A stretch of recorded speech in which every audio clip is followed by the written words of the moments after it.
मैं सोच रही थी जिंदगी मुझे एक नई राह दिखा रही है, लेकिन एक अनचाहे मोड़ ने मेरी जिंदगी की दिशा ही बदल दी।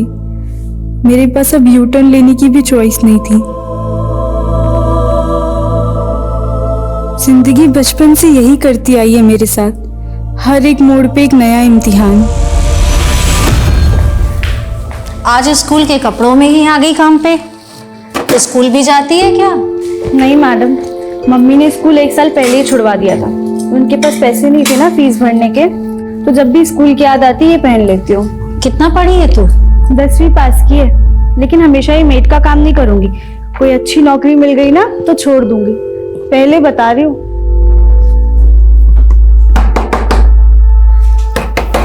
अरे कौन है?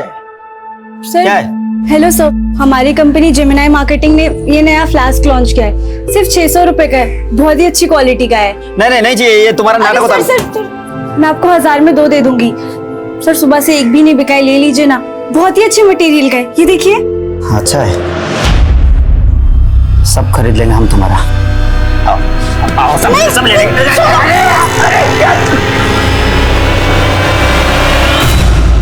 अपना पेट पालने के लिए बहुत कुछ सहना पड़ता है इंसान को। मैं भी सहती रही, क्योंकि मैं अपनी माँ को गरीबी के दलदल से निकालना चाहती थी।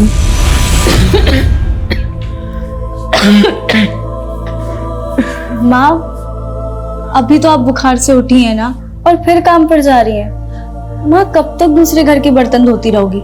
अब हमें काम मिल गया है ना, हम देख लेंगे। अरे बेटा, तेरे कमाने से घर तो चल जाएगा, लेकिन कल को तेरी शादी करनी है, उसके लिए मुझे भी काम करना पड़ेगा, समझी? शादी 2 इंसानों का मिलन, लेकिन अब शादी घर गृहस्थी का सुनते ही मन कांप उठता है। काश मैं कभी शादी ही ना करती।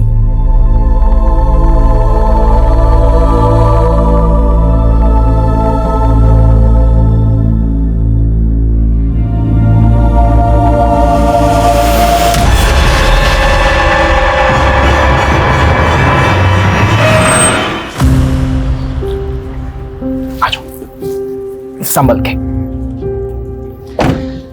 आओ।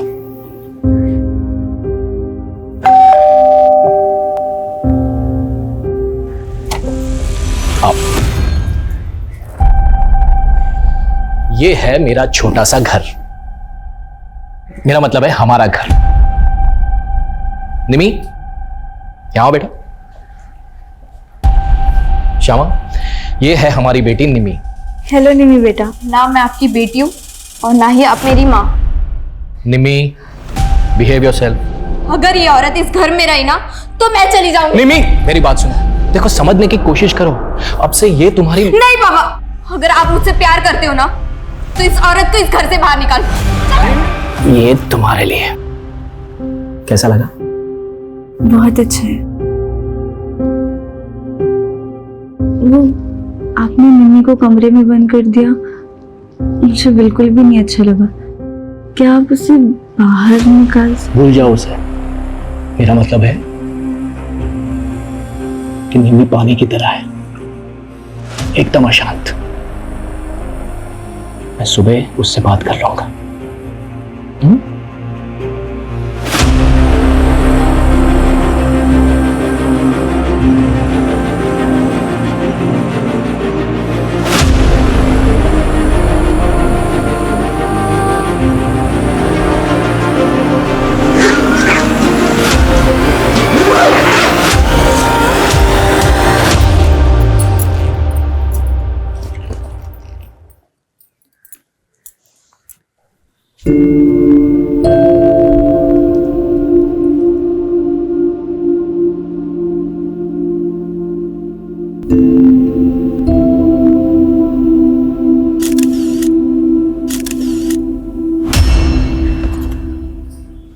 अरे वाह, तुम्हारा कमरा तो कितना प्यारा है। और ये पिक्चर्स कितनी प्यारी लग रही हो तुम। ये क्या, तुम मिस इंडिया बनना चाहती हो? तुम्हें उससे क्या? मुझसे रिश्ता जोड़ने की ना कोशिश भी मत करना, वरना देख लेना। अरे हम दोस्त तो बन सकते हैं ना, और इस दोस्ती की शुरुआत मैं इस तोहफे से करना चाहती हूँ। दफा हो जाओ, चलो जाओ यहाँ से, जाओ।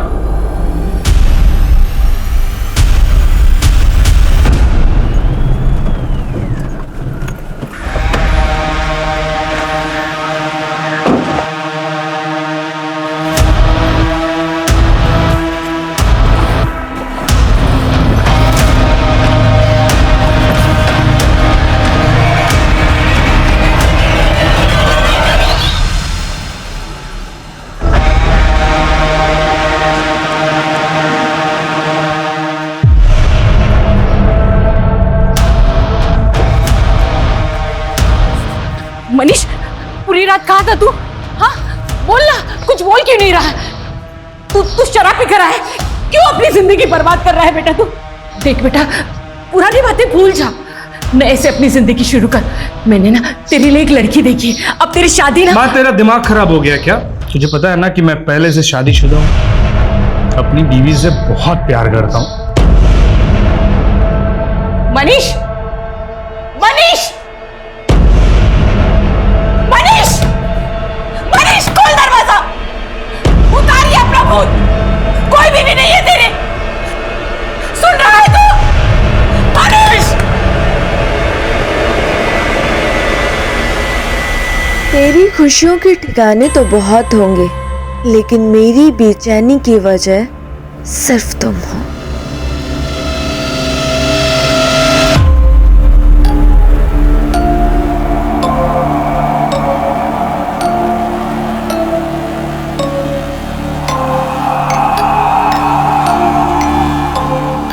कहाँ थे पूरी रात से तुम? मालूम है तुम्हें, पूरी रात से जगी हुई हूं मैं। सुन रहा है तू?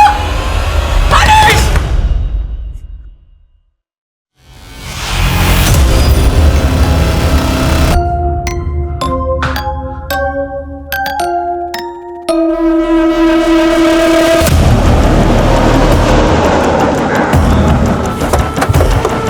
जैन सर, पीछे करो इन्हें, पीछे रखो। सर, एक भिखारी ने इस बैग के बारे में बताया। बाहर के बाहर निकालो।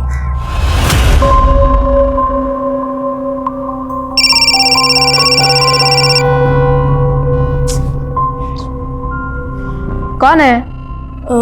वो आपने न्यूज़पेपर में ऐड डाला था ना, सेल्स एग्जीक्यूटिव वैकेंसी के लिए। Hello, Satnam enterprises. Wrong number.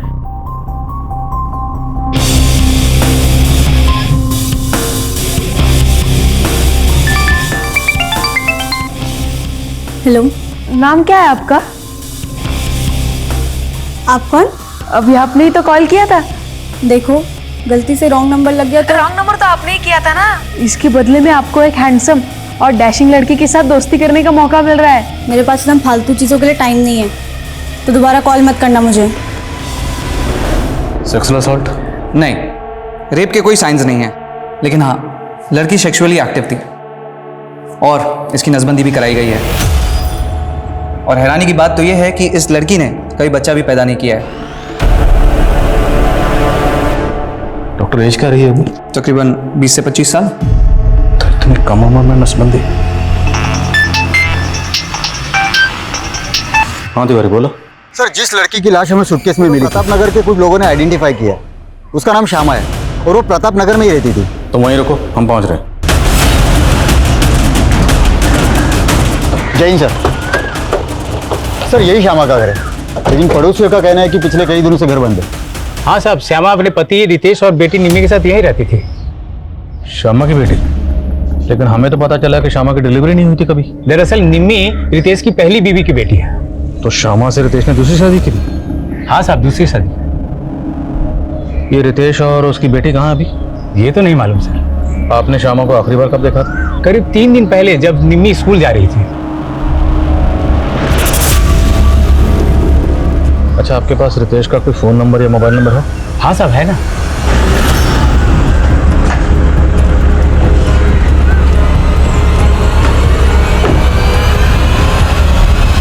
Inspector Shyama और मेरी बेटी निमी को मैं 1 हफ्ते पहले सही सलामत यहाँ पर छोड़ के गया था। अगर श्यामा का मर्डर हुआ है इंस्पेक्टर, तो मेरी बेटी निम्मी कहाँ है? आपकी बेटी गायब है? यस। तो एक हफ्ता पहले आप कहाँ गए थे? मैं काम के सिलसिले में आउट ऑफ टाउन था। तो इस दौरान आपकी बीवी से या बेटी से फोन पर भी बात नहीं? बात हुई थी, 4 दिन पहले ही श्यामा से बात हुई थी मेरी। आपकी बीवी से बात क्या हुई थी? ये फालतू की बात आप बंद कीजिए। और हम फालतू सवाल नहीं कर रहे हैं, this is our job. Police होने का रौब मत दिखाइए officer. I am a reputed lawyer of this city. मेरी बेटी की मिसिंग कंप्लेंट फाइल कीजिए। आपके पास आपकी बेटी निम्मी की तस्वीर है? Of course. Smita, crime scene को दोबारा स्कैन करो। हो सकता है निम्मी की लाश भी वहीं कहीं है और हमारी उस पर नजर न पड़े। Yes sir.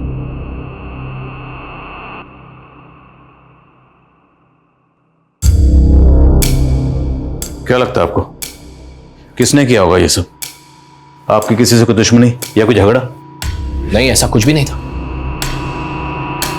अच्छा, हमें पता चला है कि आपकी बीवी श्यामा की नसबंदी हुई थी, आपने करवाई थी। क्या? आपको इस बारे में पता ही नहीं? नहीं। ये क्या कह रहे हैं आप? ये क्या बकवास कर रहे हैं? हम वही कह रहे हैं जो पोस्टमार्टम रिपोर्ट में लिखा। आपकी और श्यामा की शादी कब हुई? करीब 6 महीने पहले। श्यामा की फैमिली में कौन कौन है? कोई नहीं था उसकी फैमिली में, अकेली थी, वो अनाथ थी।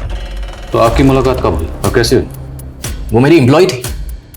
मेरे ऑफिस में एक टाइपिस्ट की ज़रूरत थी, इसलिए मैंने न्यूज़पेपर में ऐड दी थी। बस वो इंटरव्यू के लिए आई थी और तभी हम पहली बार मिले थे। सर, वो काफ़ी हार्ड वर्किंग और ऑनेस्ट थी। हम एक दूसरे को पसंद करने लगे। मुझे मेरी बेटी निम्मी के लिए एक माँ की ज़रूरत थी और इसीलिए मैंने श्यामा से शादी की थी। पर हमें तो आपके पड़ोसियों से पता चला है कि निम्मी मतलब आपकी बेटी और श्यामा की कभी बनती नहीं थी। This is all rubbish. शुरू में ऐसा था इंस्पेक्टर, लेकिन निम्मी ने श्यामा को मां के रूप में स्वीकार कर लिया था।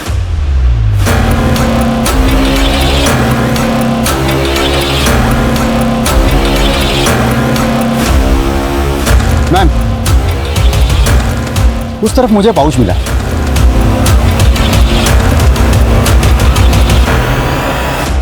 सर, ये सब हमें क्राइम सीन से थोड़ी दूरी मिला।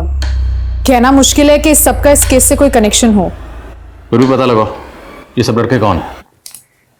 और इस कागज पे ब्रेल लिपि में कुछ लिखा हुआ है, शायद किसी ने कोई मैसेज लिखा। एक्सपर्ट को दिखाओ, पता लगाओ इसमें क्या लिखा। Yes sir. और हमें इस बात पे फोकस करना है कि रितेश की बेटी निम्मी क्यों गायब, क्योंकि वो उसी दिन से गायब है जिस दिन श्यामा का कत्ल हुआ। तो क्या उसके गायब होने का श्यामा के कत्ल से कोई ताल्लुक है? और ये रितेश, इसे अपनी बीवी के मरने का इतना गम नहीं है जितना बेटी के खोने का। ये बंदा पक्का को छुपा रहा है। सर, उसने कहा था कि श्यामा अनाथ थी। शायद श्यामा का कोई ऐसा अतीत हो जिसके बारे में श्यामा ने रितेश को ना बताया हो। हेलो।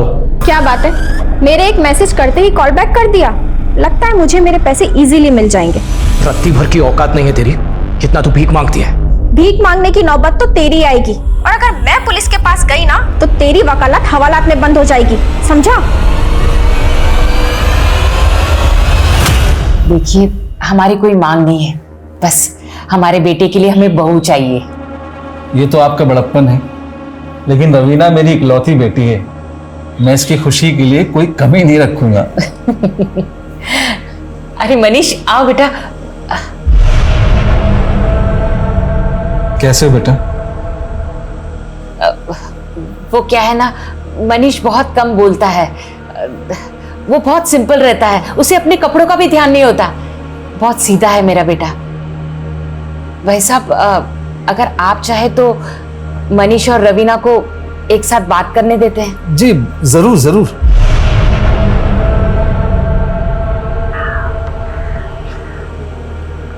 क्या हुआ?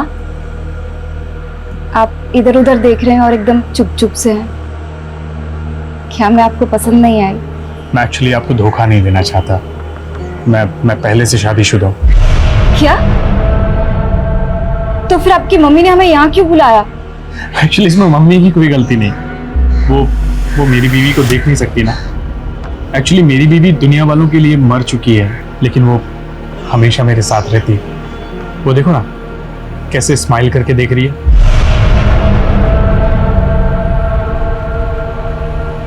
आप क्या बोल रहे हैं?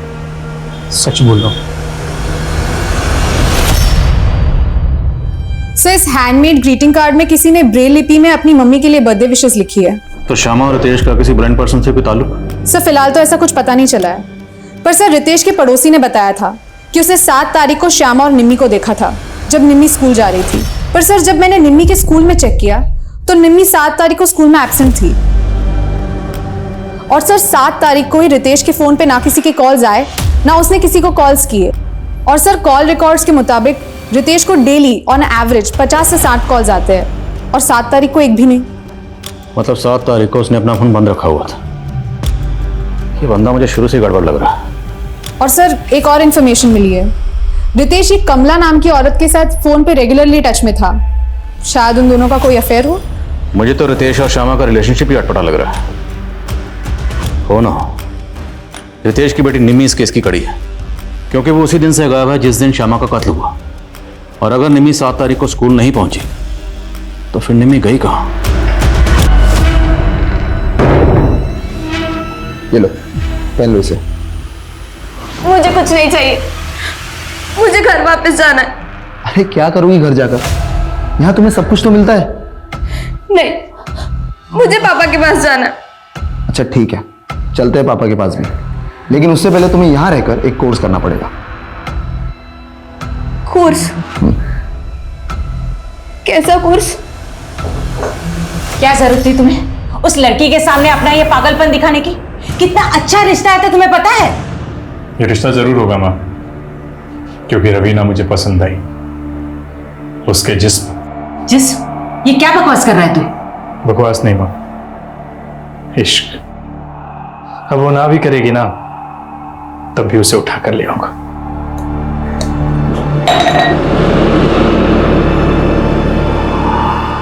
वो लड़का मुझे कोई हॉरर फिल्म के हीरो से कम नहीं लग रहा था। मुझे तो उसके साथ खड़े रहने में भी डर लग रहा था। मुझे उसके साथ शादी नहीं करनी। अरे डरने की कोई बात नहीं। उसकी माँ ने बताया कि उसका साइकेट्रिस्ट से इलाज चल रहा है। लेकिन मैंने उससे शादी की तो वो मुझे भी बीमार कर देगा। मुझे उससे शादी नहीं करनी है। विधवा माँ की इकलौती औलाद है मनीष। शादी के बाद ना चिक चिक ना बकबक। राज करोगी तुम वहां पर। सर, रितेश से मेरा अफेयर ही नहीं, वो मेरे पति भी हैं। आपका पति?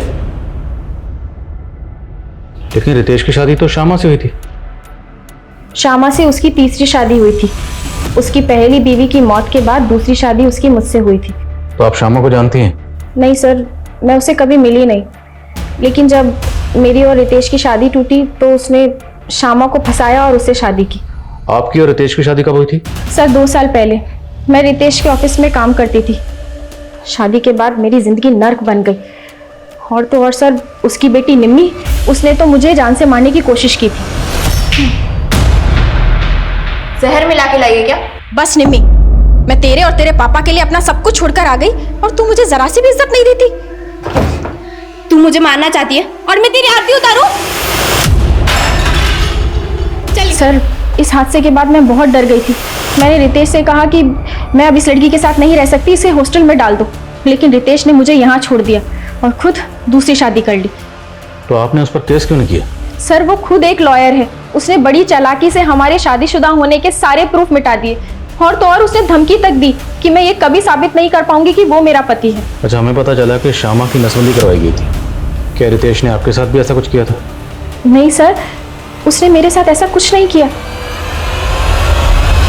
सर, ये रितेश तो बहुत ही टेढ़ा निकला। एक बीवी रहते हुए उसने एक और शादी कर ली। और सर, गौर करने वाली बात यह है कि कमला की तरह श्यामा भी उसकी एम्प्लॉय थी। कहीं ऐसा तो नहीं कि निम्मी के हाथों श्यामा का कत्ल हो गया और निम्मी को बचाने के लिए खुद रितेश ने निम्मी को कहीं गायब कर दी?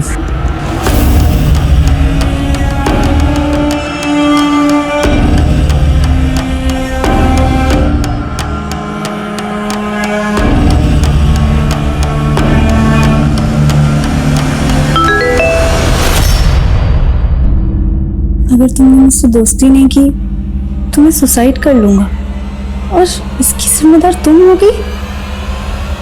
हेलो, ये क्या बकवास कर रहे हो? क्या फालतू मैसेज भेजा है मुझे? इसका मतलब आप हमें मरते हुए नहीं देख सकती?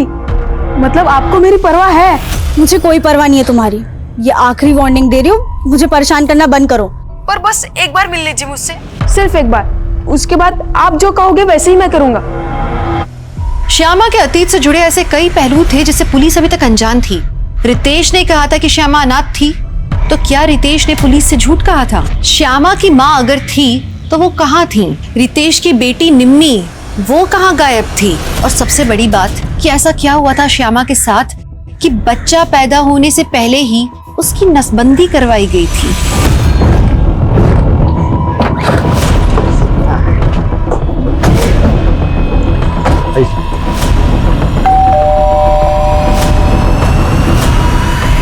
हमें आपके घर की तलाशी लेनी। मेरे घर की तलाशी? और क्यों? सर्च वारंट है हमारे पास।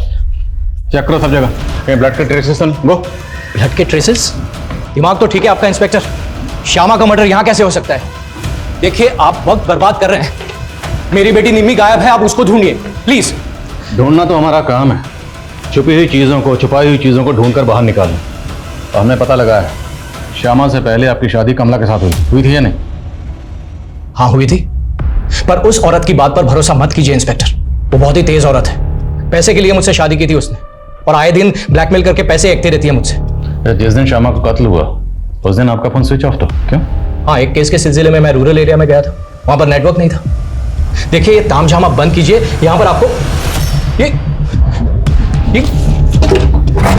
मेरी कैश और ज्वेलरी, मेरी कैश और इंस्पेक्टर मेरी कैश और ज्वेलरी यहां से गायब है। तो आपने चेक क्यों किया? कि इंस्पेक्टर मेरी बेटी निम्मी गायब है, अब उस टेंशन में मैंने ध्यान नहीं दिया। लेकिन श्यामा तो मरी हुई मिली और उसकी लाश के पास हमें ऐसा कुछ नहीं मिला, बची आपकी बेटी निम्मी, तो हो सकता है वही लेकर भागी हो। क्या बकवास कर रहे हैं इंस्पेक्टर, मेरी बेटी ऐसा कुछ नहीं कर सकती।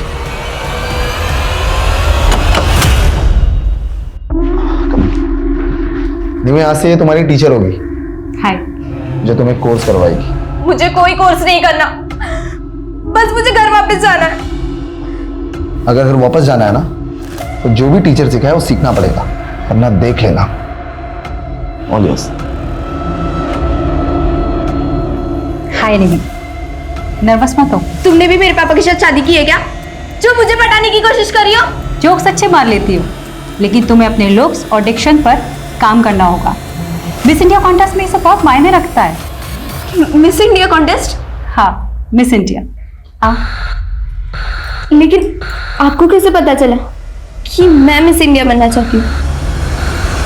मैंने निम्मी की फ्रेंड पूजा है, 7 तारीख को श्यामा यहाँ आई थी और पूजा से निम्मी के बारे में पूछ रही थी। पूजा, वो निम्मी अभी तक स्कूल से नहीं लौटी है, तुम्हें पता है कहाँ है?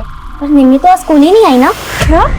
फिर मैं और आंटी हमने निम्मी को बहुत जगह ढूंढा पर वो कहीं नहीं मिली। तुम्हें पहले ही पता था कि निम्मी की माँ का मर्डर हो गया है, लेकिन ये बात फिर भी तुमने हमसे छुपाई। मैं बहुत डर गई थी, मुझे कुछ समझ नहीं आ रहा था, इसलिए मैं नहीं आई। अगर पूजा सच कह रही है तो इसका मतलब तो ये हुआ कि निम्मी पहले गायब हुई, उसके बाद श्यामा का कत्ल हुआ। तो मतलब श्यामा के कत्ल के तार निम्मी के गायब होने से जुड़े हो सकते हैं। इस लिहाज से ये पता करना और भी जरूरी है कि निम्मी कहाँ है। सर मैंने श्यामा के CDR चेक किए, 7 तारीख को श्यामा को एक फेक नंबर से फोन भी किया गया था।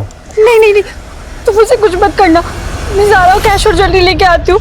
तो मतलब पूरे चांसेस हैं कि 7 तारीख को किसी ने निम्मी को किडनैप किया होगा और किडनैपर्स ने एक फेक आईडी के नंबर से।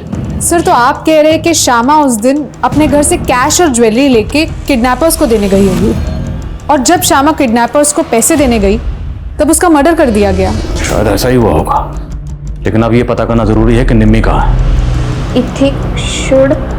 इथिक्स नहीं, एथिक्स ऐसे प्रोनाउंस करो। एक बार बोल के बताओ। एथिक्स। सर दुर्गानगर में। वर्मा, पूरे दुर्गानगर में पता करो, क्या 7 तारीख को श्यामा और निम्मी को वहां देखा गया था? Okay sir.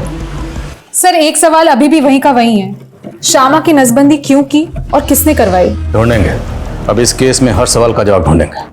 वर्मा पता करो, श्यामा शादी से पहले कहाँ रहती थी, किस किस के कांटेक्ट में थी, पैन इमेज की तस्वीर दो, सब जगह इसकी फोटो सर्कुलेट करो। शायद कोई तस्वीर देखकर पहचान के लिए सामने आए। सर और क्राइम सीन के पास पाउच में ये जो तस्वीरें मिली थी, इन पर कोई लीड? सर हमारी कोशिश चालू है, पर फिलहाल कोई लीड नहीं मिली है। Aadhaar card, PAN card, voter ID सब जगह चेक करो, कहीं ना कहीं कोई ना कोई तस्वीर जरूर मैच करेगी। Yes sir. पुलिस ने निम्मी के किडनैप होने की थ्योरी तो बनाई थी, लेकिन निम्मी जिन लोगों के बीच रह रही थी, क्या वो वाकई में निम्मी के किडनैपर्स थे?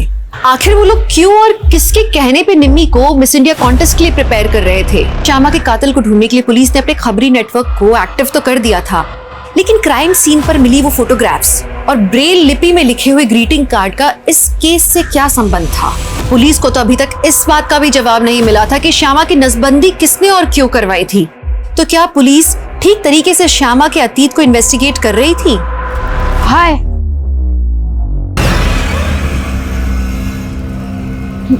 मैं जीत। तुम्हें पता है, तुम बिल्कुल वैसी दिखती हो जैसे मैंने इमेजिन किया था। और तुम बहुत ज्यादा चालाक।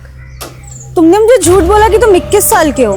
प्यार में उम्र थोड़ी ना देखी जाती है। मैं सच में तुमसे प्यार करने लगा हूँ। देखो तुम बच्चे इसलिए छोड़ दिया, वरना भूला मत कि मैं तुम्हें नौकरी दिलाने वाला हूँ। तुम अपनी बकवास बंद करोगे? तुम इतनी कड़वी क्यों हो? चलो थोड़ा मीठा खा लो।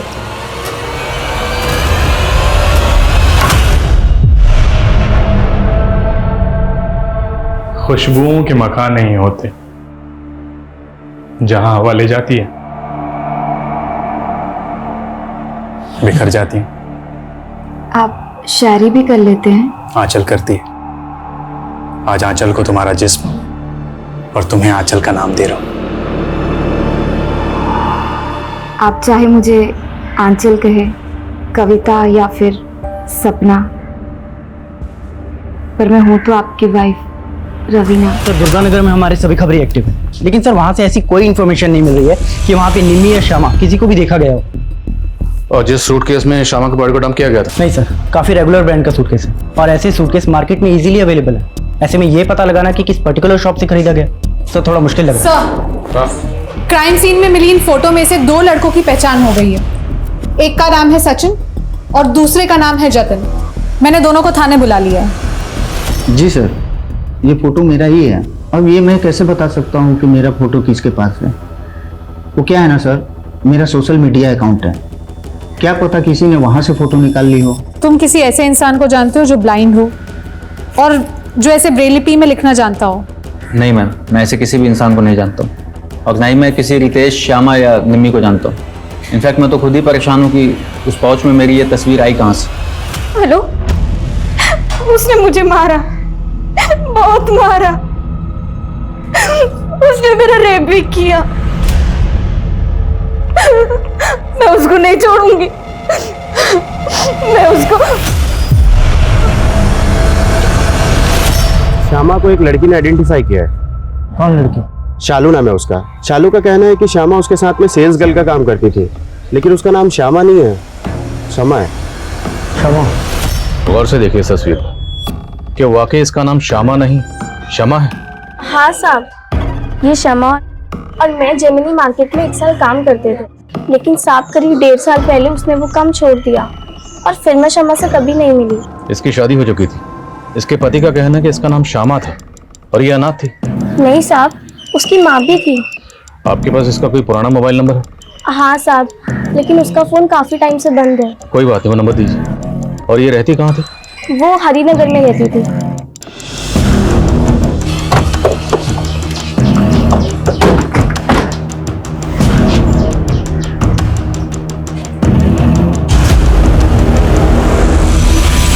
ये तो शमा है, ये अपनी माँ के साथ यही रहती थी। इसकी माँ भी कहाँ रहती है? इसकी माँ का तो 3 महीने पहले देहांत हो गया था। उसके बाद शमा भी कहाँ से कहीं चली गई, तब से इधर ताला लगा है। अच्छा, शमा की शादी हुई थी? नहीं, लेकिन उसकी माँ उसके लड़का जरूर देख रही थी। Thank you. सर, शमा और श्यामा नाम में कोई ज्यादा डिफरेंस नहीं है। शायद न्यूमरोलॉजी का कोई चक्कर होगा, इसलिए शमा ने अपने नाम में वाई ऐड कर दिया। लेकिन वो अपनी माँ के साथ इस घर में रहती थी। 3 महीने पहले उसकी माँ गुजर गई और 6 महीने पहले उसने रितेश से शादी की, जबकि रितेश कह रहा है कि वो अनाथ थी। सर, एक 50 साल के आदमी ने इतनी कम उम्र की लड़की के साथ शादी की। सर, मुझे लगता है शमा और उसकी माँ पे कोई दबाव होगा शादी के लिए। पहले तो हमें ये पता करना होगा कि वाकई उसने अपना नाम बदला था, और अगर बदला था तो क्यों। मैं इस घर की तफ्तीश के ऑर्डर निकलवाता हूँ, तब तक रितेश को बुलाओ जरा थाने में। Yes sir. उसका नाम श्यामा था, शमा नहीं, और वो अनाथ थी, और ये उसी ने मुझे कहा था। अब उसने मुझे झूठ बोला या सच, ये मुझे नहीं पता। उस दिन क्या कहा था आपने मेरे कैबिन में? You are a reputed lawyer, लेकिन आपको ये नहीं पता कि आपकी बीवी सच बोली थी या झूठ बोली थी। पर हमें पता है कि आप झूठ बोल रहे हैं। मैं झूठ क्यों बोलूंगा इंस्पेक्टर? उल्टा मुझे श्यामा पे शक है। तो जिसका कत्ल हुआ उसी पे शक? कहना क्या चाहते हैं? मैं सिर्फ इतना कहना चाहता हूं इंस्पेक्टर कि ये फालतू की इन्वेस्टिगेशन आप बंद कीजिए और मेरी बेटी निमी को ढूंढिए। सच खुद ब खुद आपके सामने आ जाएगा। ठीक है, लाइए आपकी बेटी को सामने, बोलिए। निम्मे को कहाँ छुपा रखा? मैं क्यों छुपाऊंगा अपनी बेटी को?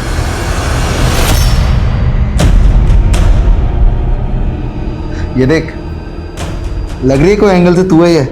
पूरी आइटम बॉम्ब लग रही है। देखो, तुमने जो कहा वो मैंने किया। अब तुम मुझे पापा से मिला दो। अभी काम पूरा नहीं हुआ है, बहुत काम करना बाकी है तुम्हें अभी। अब मुझे और क्या करना होगा? वक्त आने पे सब कुछ पता लग जाएगा।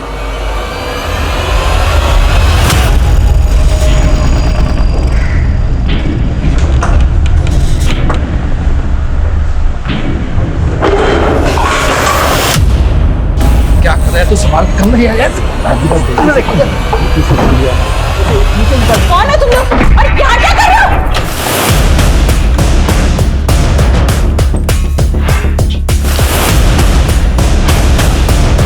देखो सब जगह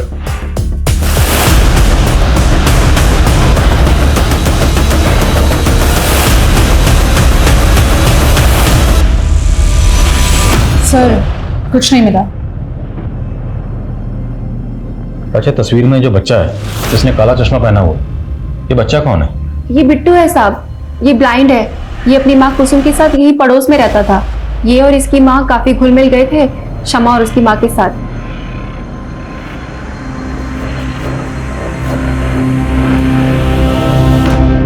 अब ये दोनों कहाँ रहते हैं? पहले तो यही पास में रहते थे, काफी टाइम पहले शिफ्ट कर गए।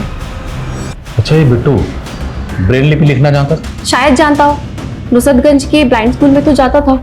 Thank you. तो हो सकता है जो ग्रीटिंग कार्ड हमें मिला वो इस बिट्टू ने अपनी माँ कुसुम के लिए लिखा हो। जहाँ पे ये दोनों माँ बेटा किराए पर रहते थे, वहाँ के मकान मालिक से पता करो ये दोनों कहाँ के रहने वाले थे। Yes sir. और जिस ब्लाइंड स्कूल में बिट्टू जाता था वहाँ भी पता करो। आई थिंक इन दोनों माँ बेटे का इस केस से कोई ना कोई ताल्लुक जरूर है।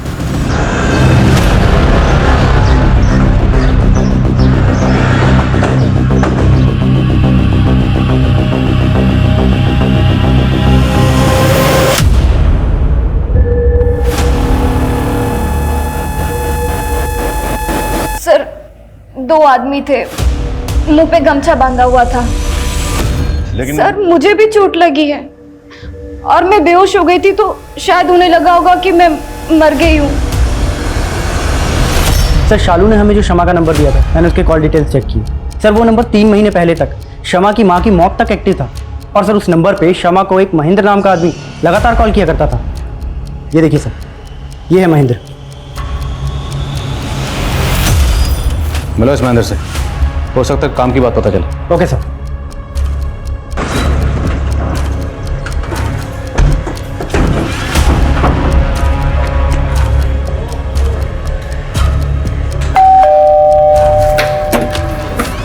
जी, ये नंबर?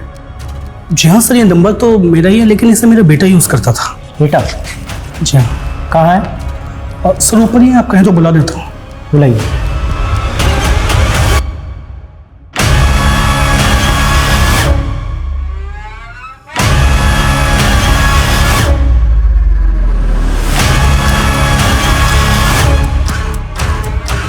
तो तुम यूज करते थे अपने पापा का नंबर? हाँ, मैं यूज करता था नंबर, पर वो फोन तो खो गया। सर, वो फोन इसके पास ही रहता था, सारा दिन उस फोन पे गेम खेलता रहता था, इसलिए वो फोन खोने के बाद मैंने वो नंबर भी एक्टिवेट नहीं करवाया।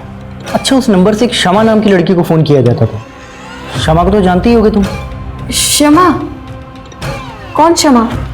ये देखो, ये शमा है, जानते हो ना इसे? नहीं सर, मैं इसे नहीं जानता। सर, काम? मैंने उस ब्लाइंड स्कूल में बात की जहाँ पे बिट्टू पढ़ा करता था। उसने स्कूल 6 महीने पहले ही छोड़ दिया था और स्कूल रिकॉर्ड्स में बिट्टू की माँ कुसुम का वही एड्रेस मिला जहाँ पे वो रहा करते थे, किराए पे। और कुसुम के घर का कोई रेंट एग्रीमेंट भी नहीं है कि उसका नेटिव एड्रेस पता चल सके। लेकिन सर, स्कूल रिकॉर्ड्स में बिट्टू के फादर महेश की डिटेल्स मिली है। ये है बिट्टू का फादर महेश। और सर, स्कूल के प्रिंसिपल ने वो ग्रीटिंग कार्ड भी देखा। उनका कहना है कि वो ब्लाइंड स्टूडेंट्स से ऐसी एक्टिविटीज कराते हैं कि वो ब्रेल लिपि में अपने लव्ड वंस के लिए कार्ड्स लिख सके। सर, मुझे तो लगता है बिट्टू ने ये कार्ड अपनी माँ कुसुम के लिए लिखा होगा। और ये सब कुछ हमें मिला उस जगह पर जहां पर हमें शमा की डेड बॉडी मिली। एक काम करो, ये दोनों लड़के सचिन और जतिन, बुलाओ इन दोनों को। Yes sir. इस बिट्टू को तो मैं नहीं जानता हूँ, लेकिन हाँ, ये ये औरत, इसे जानता हूँ सर, ये एक मैच मेकर है और मैंने अपनी फ़ोटोज़ इसे ही दी थी। और इसी औरत ने सर मेरी शादी गरिमा नाम की एक लड़की से करवाई थी। लेकिन सर शादी के 2 महीने भी नहीं हुए थे कि वो लड़की मेरे घर से सारे गहने जेवर कैश सब लेके भाग गई सर, इस औरत ने मेरी शादी सुनीता नाम की एक लड़की से करवाई थी और सुनीता मेरे घर में चोरी करके भाग गई और फिर ये मैच मेकर भी गायब हो गई। तो तुमने पुलिस में कंप्लेंट क्यों नहीं की? एक्चुअली सर, बहुत मुश्किल से मेरी शादी हुई थी और लोगों को ये पता चलता कि शादी के बाद लड़की भाग गई है तो उनको यही लगता कि शायद मुझ में ही कोई कमी है। सर, मैंने रितेश को बिट्टू और उसकी माँ कुसुम दोनों की फोटो दिखाई। उसका कहना है कि उसने शमा के साथ किसी मैच मेकर के जरिए शादी नहीं की थी। शमा उसकी एम्प्लॉय थी और दोनों के बीच में लव मैरिज हुई थी। तो फिर सवाल यह है कि शमा एक ऐसी औरत का टच में क्यों थी जिसने 2 लड़कों के साथ फरेब किया, धोखाधड़ी की, और उन दोनों लड़कों की तस्वीरें हमें मिली शमा की डेड बॉडी के पास। तो जो बाकी लड़कों की तस्वीरें मिली थी वो कौन है, पता लगाओ और कुसुम और उसके हस्बैंड के लिए लुकआउट नोटिस जारी करो और आसपास के इलाकों में जितने भी इस तरह के धोखाधड़ी के केसेस हुए सबकी लिस्ट बनाओ। Yes sir. जहाँ पे एक मनीष नाम के लड़के और उसकी माँ आशा का मर्डर हुआ है। सर, इस मनीष ने इस रवीना नाम की लड़की से शादी की थी। सर, मर्डर के वक्त ये रवीना भी जख्मी हो गई थी और बाद में लोकल पुलिस ने पाया कि रवीना गायब है। फरीदाबाद पुलिस ने इसके पिता की भी तस्वीर दी और सर, इस लड़की का पिता और कोई नहीं बल्कि कुसुम का पति महेश है।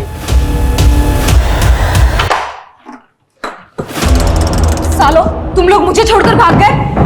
रवीना, गुस्सा मत कर यार, तुझे पता है ना उस दिन क्या हो गया।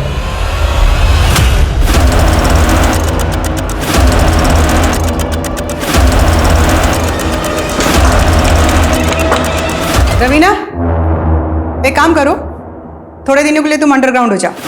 हाँ दीदी।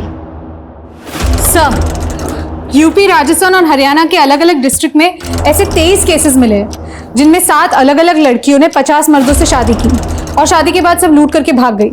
लेकिन सर, इनमें से एक भी केस में अभी तक मर्डर नहीं हुआ है। इसकी क्या वजह होगी? और रितेश की बेटी निमी, उसके गायब होने की क्या कहानी? निमी कहाँ गायब है?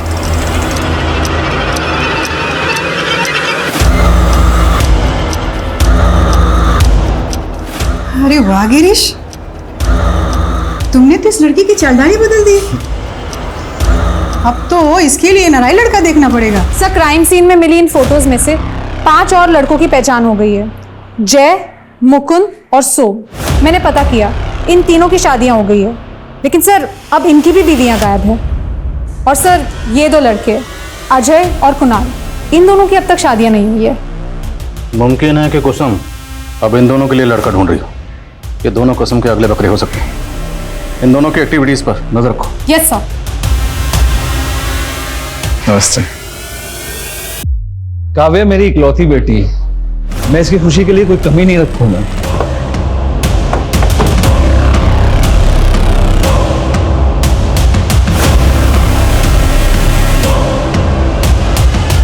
और मैच मेकर, तू ऐसा क्या करती थी? जो लड़कियां तेरे कहने पर किसी भी लड़के से शादी करने को तैयार हो जाती थी? मजबूरी और लालच सब करवा देती है सर।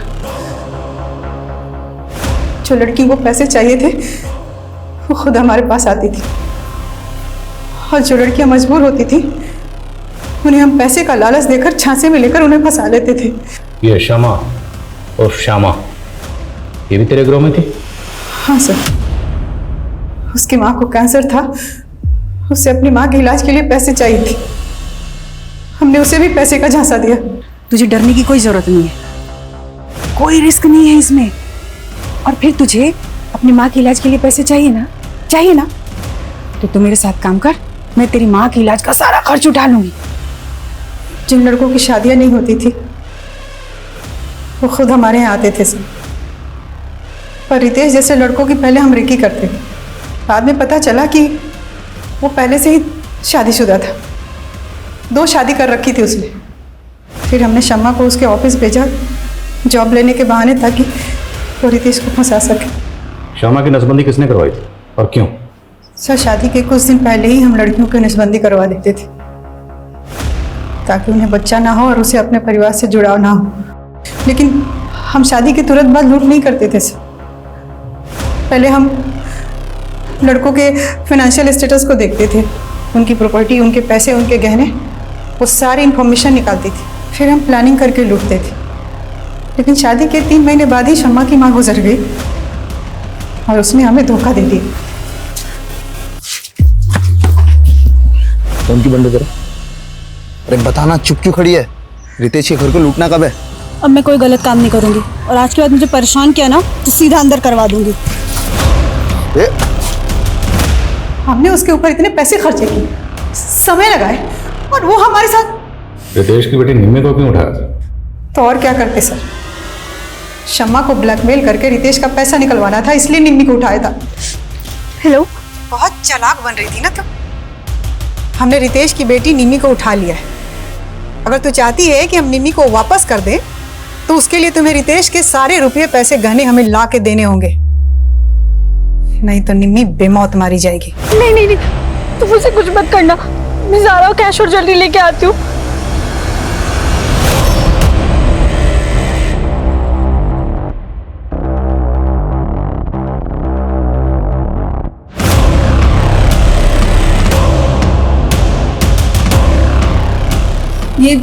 ये दरवाज़ा क्यों बंद किया?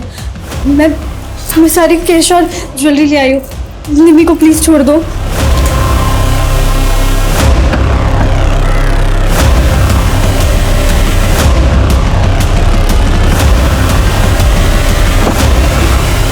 पता नहीं मेरा पाउच वहाँ कैसे गिर गया, वरना क्या पकड़ी नहीं जाती?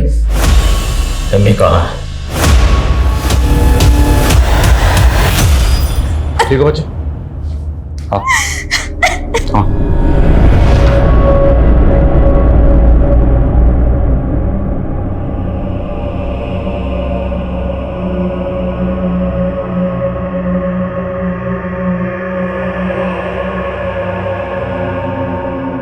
हनी ट्रैप के तो हमने अब तक बहुत केसेस देखे हैं, लेकिन औरतों के गैंग और उनके द्वारा की गई वारदातों का ये एक चौंकाने वाला केस था, जिसमें 9 औरतों के द्वारा की गई फेक मैरिजेस और धोखाधड़ी के 50 से भी ज्यादा मामले सामने आए। अंदेशा लगाया गया है कि इसके आंकड़े 100 से भी ज्यादा हो सकते हैं और इस गैंग से जुड़ी हुई कई महिलाओं की आज भी तलाश है। लेकिन श्यामा उर्फ शमा इस गैंग की एक मजबूर लड़की थी जो कि गुनाह के रास्ते पर निकल तो पड़ी थी, लेकिन जब उसने वापस लौटने का सोचा तो उसे अपनी जान गंवानी पड़ी।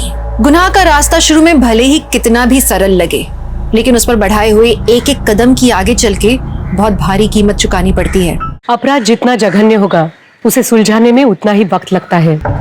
एक सर्वे के अनुसार 25% क्राइम केस 2 महीने के अंदर सॉल्व हो जाते हैं। बाकी के 75% क्राइम केस या तो क्लोज हो जाते हैं या तो ठंडे बस्ते में चले जाते हैं। ऐसे क्राइम में क्रिमिनल बहुत चालाक होते हैं और क्राइम करने से पहले ही बचने के रास्ते तैयार रखते हैं। लेकिन विक्टिम का क्या, उनके परिवार वालों का क्या? उनके हजारों सवाल मरने वाले के साथ ही चले जाते हैं। नमस्कार, मैं सोनाली कुलकर्णी, आपके सामने क्राइम पेट्रोल सतर्क का। हर बार जब कोई नया सुराग मिलता, पुलिस उस एंगल से केस की जांच करती, पर इसके बावजूद भी पुलिस असली गुनहगार तक नहीं पहुंच पाई थी और हर बार एक डेड एंड पर जाकर खड़ी हो जाती थी। आखिरकार पुलिस को ये केस बंद करना पड़ा। तो क्या थी इस केस की सच्चाई? और वो दूसरी हत्या जो हमने अभी देखी, वो लड़की कौन थी? उसका और उसकी हत्या का इस केस से क्या कनेक्शन था? चलिए इसकी शुरुआत करते हैं वहां से जहां से ये सब कुछ शुरू हुआ। इतना आसान नहीं है कार्तिक, एक बार जुर्म साबित हो जाए तो सजा होना पक्का है। पर पापा अगर वो खुद ही मान ले कि उन्हें साइन को फौज किया है तो सजा कम तो हो सकती है ना? मुश्किल है।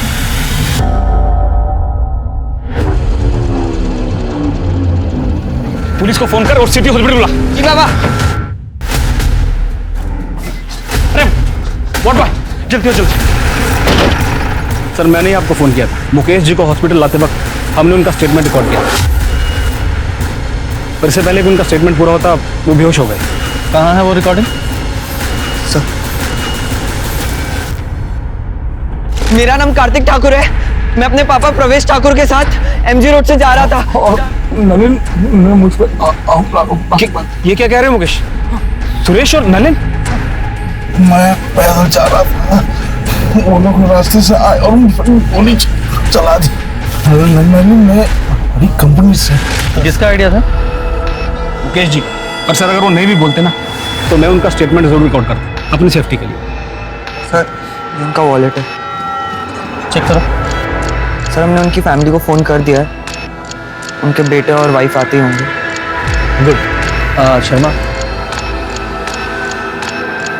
और हमें इंस्पेक्टर साहब कैसे हो गया ये सब कुछ? वो ठीक तो है? आप शांत हो जी, जरा मेरे साथ आइए।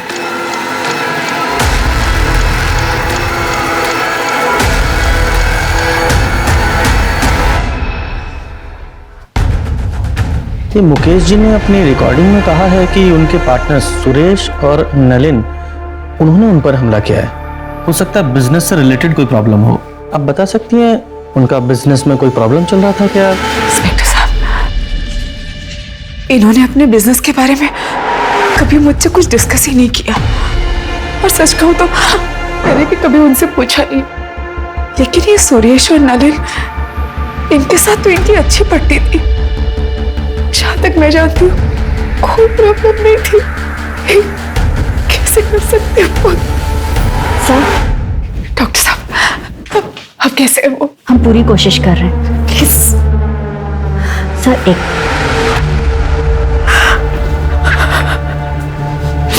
सब क्या हो गया? सर, पेशेंट की कंडीशन काफ़ी क्रिटिकल है, बचने के चांसेस बहुत कम है। अगर आपको स्टेटमेंट लेनी है तो आप बात कर लीजिए। Thank you doctor. Mukesh ji, ये देखिए, ये रिकॉर्डिंग देखिए। आप बिना प्रेशर लिए सिर्फ इशारे में बताइए, क्या ये स्टेटमेंट आपने रिकॉर्ड किया अपनी मर्जी से?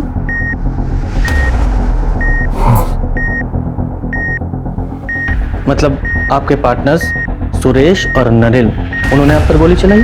हाँ, मेरे पार्टनर गोली मारी और उन्हें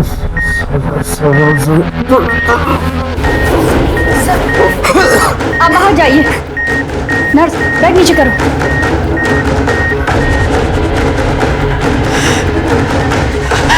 इंस्पेक्टर साहब क्या हो रहा है? कैसे? देखिए, आप टेंशन मत लीजिए, ट्रीटमेंट चल रहा है, वो ठीक हो जाएगा। हाँ?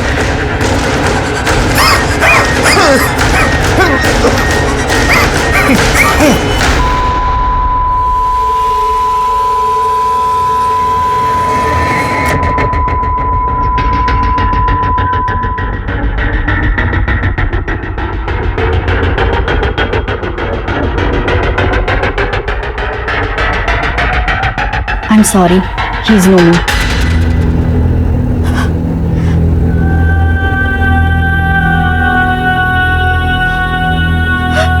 शर्मा, ये बॉडी का पोस्टमार्टम कराओ और सुरेश और नलिन दोनों का अरेस्ट करो तुरंत।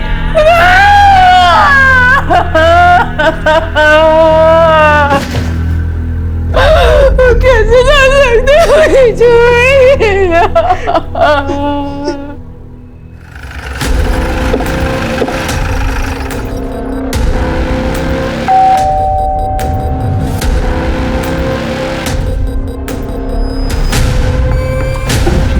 इतनी रात को कौन आया?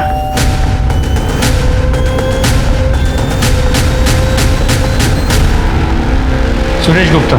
जी, मैं ही सुरेश गुप्ता हूँ। पर बात क्या है? हम आपको अरेस्ट करने आए, घर की तलाशी लो। अरे एक मिनट, अरेस्ट किस लिए? मुकेश अग्रवाल के कत्ल के जुर्म में। क्या? मुकेश का मर्डर? हाँ, अभी कुछ देर पहले ही मुकेश का मर्डर हुआ है एमजी रोड। मरने से पहले उसने तुम्हारा और सुरेश गुप्ता का नाम लिया। गुप्ता, पूरा घर चेक करो। सर, आपको कोई गलतफहमी हुई है। मेरे पति मुकेश जी को सपने में भी कोई नुकसान नहीं पहुंचा सकते हैं। आपके पास इसके अलावा कोई प्रूफ है कि मेरे पापा ने किया है? आप वारंट लेके आइए। हमें हमारा काम पता है, इन्वेस्टिगेशन के बीच में बाधा मत डालिए। मैडम, पूरे घर की तलाशी ली, कुछ नहीं मिला, और घर में दूसरा कोई है भी नहीं। फैमिली कहाँ है तुम्हारी? मैं बैचलर हूँ, इसलिए अकेला रहता हूँ। चलो। क्या कर रही है? सर रुकिए सर।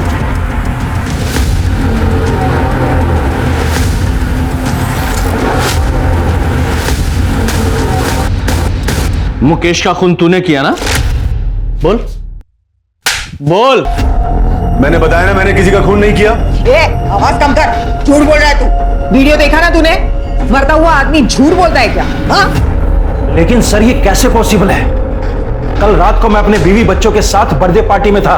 मेरे कजन के बेटे की बर्थडे पार्टी थी रेस्टोरेंट में। हमारे अलावा वहां 30 लोग और भी शामिल थे। आप चाहे तो उन सबसे पूछ सकते हैं। मैंने कहा ना मैं वहां नहीं था। आवाज नीची करके बात कर।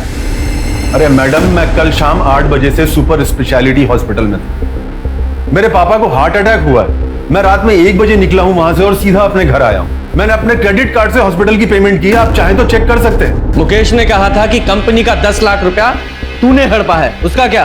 पैसे हड़पने का तो सवाल ही नहीं होता सर। पैसे मैंने नहीं बल्कि मुकेश ने लिए थे, वो भी पूरे 10 लाख रुपए, अपने दूसरे बिजनेस को बचाने के लिए। उसने कहा था कि वो 6 महीने में सारे पैसे लौटा देगा। इनफैक्ट उसने पोस्ट डेटेड चेक भी दिए थे और ये सारे पॉइंट उसने स्टैम्प पेपर में मेंशन किए थे। और तूने ऐसा क्या किया था मुकेश के साथ जो इससे भी बुरा था? सर मैंने कुछ नहीं किया है, इस बात की मैं कसम खा सकता हूं। हम तीनों पिछले 15 साल से पार्टनर्स हैं और हमारे बीच में कभी झगड़ा तक नहीं हुआ है। इनफैक्ट हम तीनों तो हर सुख दुख में एक दूसरे के साथ कंधे से कंधा मिलाकर खड़े रहे हैं। ये एलीट बिल्डर हम पे दबाव बना रहे हैं कि ये कंपनी हम उन्हें सेल कर दें, तो तुम लोग अपने अपने शेयर निकाल लो। मुकेश, हम पार्टनर्स हैं, हम इकट्ठा मिलकर फाइट करेंगे। हाँ मुकेश, हमें कोई नहीं तोड़ सकता। जब तुम लोगों में इतना ही भाईचारा था तो मुकेश ने तुम दोनों पे इल्जाम क्यों लगाया? सर वो मुझे नहीं पता, हो सकता है कि किसी के दबाव में आकर उसने ये बात कही है। किसके दबाव में? वो मुझे नहीं पता सर, लेकिन सबसे बड़ा प्रूफ ये है कि उस दिन हम दोनों एमजी रोड पर थे ही नहीं। सर सुरेश के बयान को वेरीफाई किया, वो सच कह रहा है। उस रात सच में वो बर्थडे पार्टी के लिए रेस्टोरेंट में गया हुआ था और रेस्टोरेंट के सीसीटीवी कैमरा में वो साफ नजर आ रहा है। रात के 1 बजे वो वहां से अपनी बीवी और बच्चे के साथ निकला था, तो सर चांस ही नहीं है कि रात 12 बजे वो एमजी रोड पे हो। सर परवेश और कार्तिक को लगभग 12 बजे के आस और उस वक्त नलिन सुपर स्पेशलिटी हॉस्पिटल में था, जहां पर उसने अपना क्रेडिट कार्ड यूज किया था बिल पे करने के लिए। हमने हॉस्पिटल और बैंक दोनों से वेरीफाई किया, इसलिए पॉसिबल ही नहीं है कि वो एमजी रोड गया। सर एक चांस ये है कि किसी कॉन्ट्रैक्ट किलर को यूज किया। हाँ, लेकिन मुकेश ने अपने बयान में साफ साफ सुरेश और नलिन का नाम लिया है कि उन दोनों ने उस पर गोली चलाई है, किसी और ने नहीं, और दोनों के पास बाइक भी है।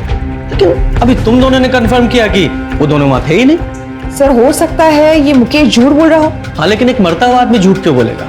एक काम करो, ये परवेश और कार्तिक, इन दोनों की डिटेल्स निकालो और ये मुकेश की फैमिली के बारे में पता करो।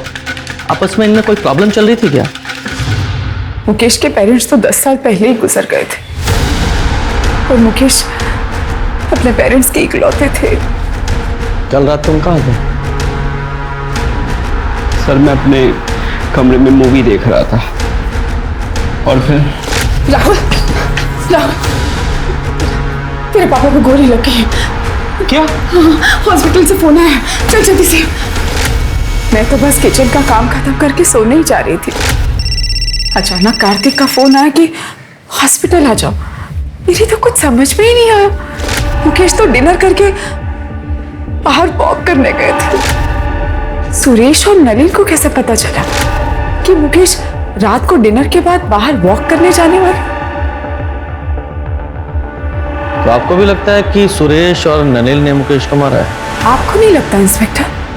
आई मीन मुकेश ने अगर कहा है तो सच ही कहा होगा ना, वो झूठ क्यों बोलेंगे?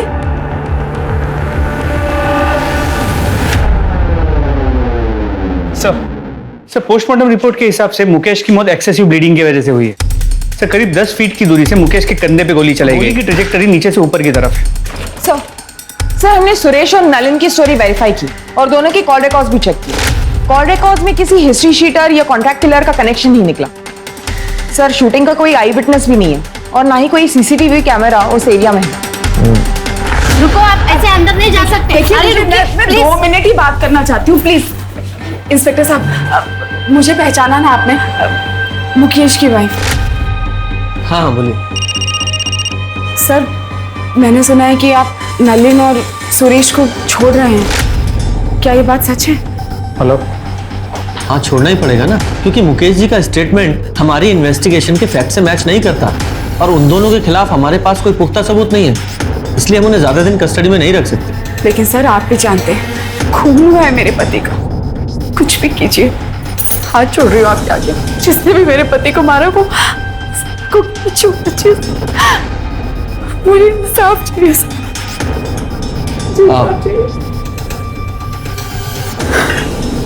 आप बिल्कुल चिंता मत कीजिए, जैसे ही कोई प्रोग्रेस होगी हम आपको इन्फॉर्म करेंगे। Thank you. सर इस परवेश के बारे में एक इंपॉर्टेंट इन्फॉर्मेशन मिली। ये परवेश ट्रिनिटी बिल्डर्स का मेन लॉयर हुआ करता था 1 साल पहले तक, लेकिन किसी बात को लेकर मुकेश ने उसे कंपनी से निकाल दिया। पर ये बात इस परवेश ने हमसे क्यों छुपाई कि वो मुकेश अग्रवाल को जानता था?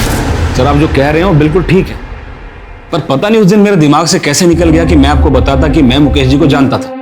अरे ऐसे कैसे दिमाग से निकल गया? आप खुद एक लॉयर है ना, आपको कम से कम हमसे नहीं छुपाना चाहिए था, हमसे तो सच्चाई बताते हैं। जी बिल्कुल सही, पर मैं ये भी समझ सकता हूँ कि आपको इसकी वजह से मुझ पर शक भी होगा, पर आपका ये शक बेबुनियाद है। उस रात मैं और मेरा बेटा कार्तिक मेरे क्लाइंट के यहाँ शादी अटेंड करके घर वापस लौट रहे थे पवन बाग से। वहां से मेरे घर की दूरी करीबन 10 मिनट की थी, मगर लौटते वक्त एक ट्रक की वजह से पूरा रास्ता जाम था, तो हमने बीच का रास्ता लिया, तो हमें करीबन 15 मिनट लगे। और सर मेरे पास वो वेडिंग इनविटेशन कार्ड भी है, ये देखिए सर। आप गनीमत समझिए कि हमने ये वीडियो रिकॉर्ड कर ली, वरना आपको तो हम पर शक होता। अच्छा एक बात बताइए, मुकेश ने आपको अपने कंपनी से क्यों निकाला था? एक्चुअली सर एक डिस्प्यूटेड लैंड था जिस पर 5-6 अलग अलग पार्टीज का हक। मुकेश जी चाहते थे कि मैं इलीगली वो जमीन उनके नाम पर करवा दूं। अरे वो 5-6 लोग हैं, लोअर मिडिल क्लास, उन्हें डरा धमका के भगा दूंगा मैं, वो अपना क्लेम वापस कर लेंगे, तो मैंने उसे तैयार करो। नहीं मुकेश, ये सब इलीगल है, नहीं करूंगा। तो आज के बाद तुम्हारी जरूरत भी नहीं है मुझे, तुम जा सकते हो। सर मुकेश जी ने अपने छोटे से लालच की वजह से 10 साल पुराना रिश्ता 1 मिनट में तोड़ दिया, तो मैंने भी कंपनी छोड़ दी और कभी पलट कर नहीं देखा। सर अगर मुझे ही बदला लेना होता तो मैं इतना लंबा इंतजार क्यों कर, बताइए आप। तो परवेश ने जो कहानी बताई थी वो करेक्ट है। वो लोग उस रात सच में शादी में गए हुए, शादी के वीडियो फुटेज में वो लोग साफ नजर आ रहे हैं। और सर उस रात हाईवे पे सच में ट्रैफिक जैम था जैसे परवेश ने बताया था, इसीलिए उन्होंने अंदर का रास्ता लिया। सर हमने सुरेश और नलिन की स्टोरी वेरीफाई की, सब सच बोल रहे। 6 महीने की इन्वेस्टिगेशन और सभी संदिग्धों पर नजर रखने के बाद भी जब पुलिस के हाथ कुछ नहीं लगा तो पुलिस ने इस केस को बंद कर दिया। पर नियति को कुछ और ही मंजूर था। मुकेश की केस फाइल बंद करने के 6 महीने बाद, यानी कि मुकेश के मर्डर के 1 साल बाद कुछ ऐसा हुआ जिसने ठंडे बस्ते में पड़े मुकेश मर्डर की केस को रीओपन करा दिया।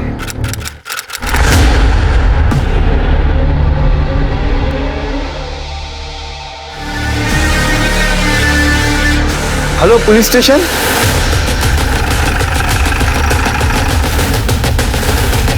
पूजा चेक करो सर। इन एविडेंस बैग में डालो।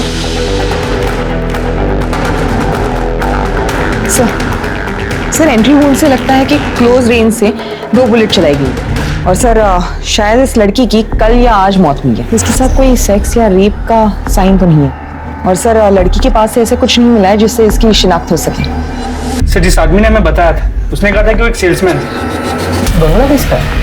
सर ये तो नहीं पता चल पाया है कि जगह काफी सुनसान है। यहाँ से सबसे नजदीक जो घर है वो भी 500 मीटर दूर है और वो भी बंद। आसपास की बस्ती में जरा पता करो ये बंगला किसका है। सर दीवार के पास पड़ा था। हो सकता है ये मोबाइल इस लड़की का हो। इस मोबाइल को लैब में भेजो और अनलॉक कराओ। बॉडी को पोस्टमार्टम के लिए भेजो। सर जिस लड़की की बॉडी हमें मिली थी उसका नाम साक्षी व्यास है।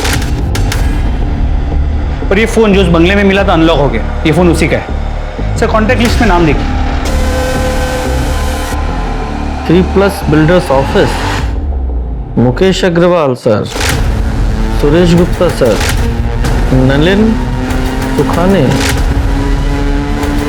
Mukesh Agarwal murder case. हाँ सर, और जिस बंगलों में हमें साक्षी व्यास की बॉडी मिली वो भी 3+ बिल्डर्स के नाम पर ही रजिस्टर्ड है। इन दोनों पार्टनर से फिर से मुलाकात करनी पड़ेगी। जी हम साक्षी को जानते हैं, हमारे यहाँ अकाउंट डिपार्टमेंट में काम करती है। मर्डर हुआ है उसका, वो भी आपकी कंपनी के बंगले में। क्या मर्डर हो गया? जी। लेकिन कल तो ऑफिस आई थी, आज नहीं आई, तो हमें लगा कि शायद अपनी माँ की देखभाल के लिए छुट्टी ले ली होगी। साक्षी की माँ नूतन बीमार रहती है, वो अपने बिस्तर से उठ तक नहीं सकती है। अच्छा एक बात बताइए, उसे कोई परेशान वगैरह तो नहीं कर रहा था? नहीं। उसका कोई अफेयर वगैरह? नहीं ऑफिसर, ऑफिस में तो ऐसा कुछ नहीं था। और वो बाहर क्या करती है वो हमें नहीं पता, लेकिन हाँ व्यवहार में अच्छी थी और काम भी अच्छा करती थी। उसके घर का एड्रेस दीजिए और हाँ आपके स्टाफ से पूछताछ कर लें। हाँ श्योर। साक्षी ने अपने पर्सनल लाइफ के बारे में कभी आपसे कोई बात की है? नहीं सर, वो अपने आप में रहती थी, कभी किसी से ज़्यादा घुलती मिलती नहीं थी। साक्षी के बारे में हम ज्यादा कुछ नहीं जानते सर।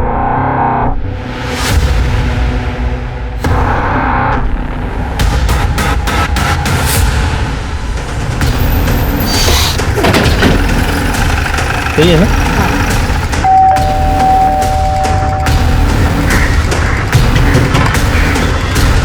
क्या हुआ सर? वो हमें साक्षी की माँ से मिलना है। नूतन जी तो बिस्तर पे है और उनकी बेटी साक्षी ऑफिस में होगी। क्या बात है इंस्पेक्टर?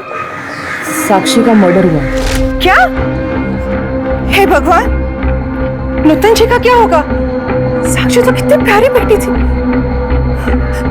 मेरे पास इमरजेंसी चाबी उन लोगों ने देके रखी है, मैं अभी लेके आती हूँ।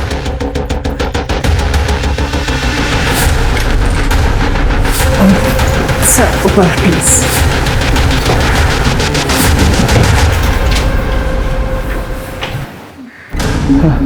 गुप्ता, डॉक्टर को फोन करो। सर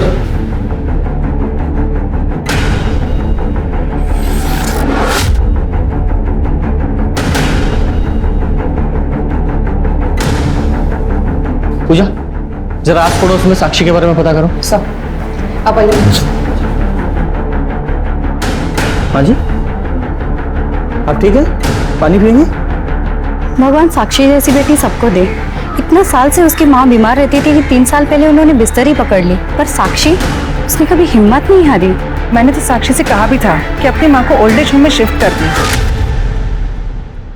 माँ की सेवा मेरे जैसे और कौन करेगा रंजना आंटी? और जब तक मैं हूँ, मैं किसी और से माँ की सेवा क्यों करवाऊँ? क्या साक्षी को कोई परेशान करता था, या फिर किसी से लड़ाई हुई हो, या फिर उसका कोई अफेयर वगैरह?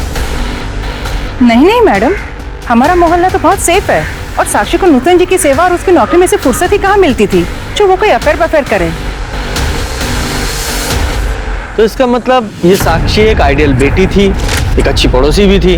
हाँ सर, मेरी राजीव सर से भी बात हुई। उन्होंने कहा कि साक्षी ऑफिस में भी बहुत अच्छे से काम करती है। सर लेकिन अजीब बात यह है कि साक्षी के ऑफिस में साक्षी के बारे में किसी को कुछ भी नहीं पता, और उससे अजीब बात यह है कि साक्षी के बैंक अकाउंट में कभी भी 3+ बिल्डर्स से कोई पेमेंट रिफ्लेक्ट नहीं हो रही। हाँ लेकिन हमने जब बैंक स्टेटमेंट चेक किया तो एक पेमेंट आई थी जो मैटरनिटी क्लिनिक को की गई थी। जरा पता करो ये पेमेंट क्यों की गई थी। जी मैम, 2 महीने पहले साक्षी व्यास ने यहाँ पे अबॉर्शन करवाया था। कंसर्न किसने दिया था? उसकी मदर नूतन व्यास, जो उसको यहाँ पे अबॉर्शन के लिए लेके आई थी। सर मैंने हॉस्पिटल का सीसीटीवी फुटेज चेक किया। जो औरत साक्षी के साथ अबॉर्शन के लिए गई थी वो 3+ बिल्डर्स के ऑफिस की एक एम्प्लॉई है। उसका नाम ज्योति है।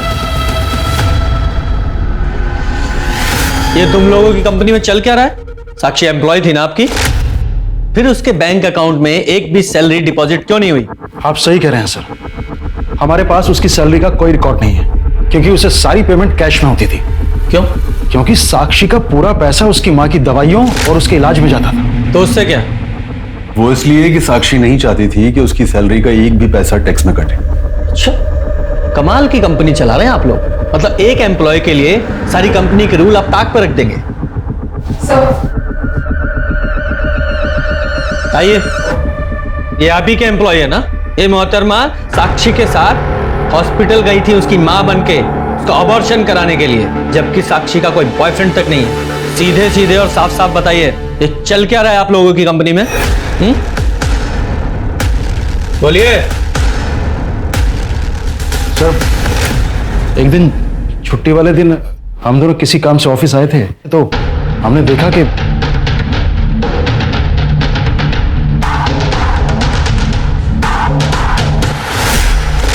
मुकेश ने हमें बताया था कि उसका साक्षी के साथ अफेयर है।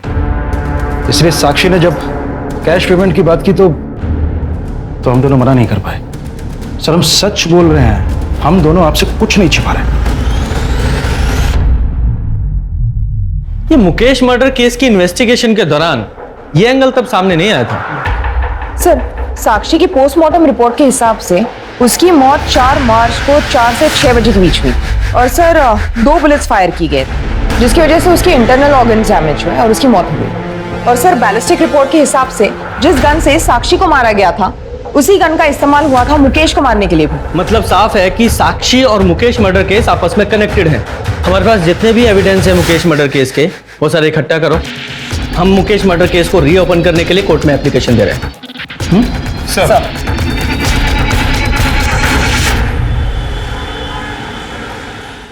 सर, कोर्ट ने मुकेश अग्रवाल मर्डर केस को रीओपन करने की मंजूरी दे दी है। Very good. शुरू से शुरू करते हैं। सबसे पहले मुकेश अग्रवाल के घर चलते हैं।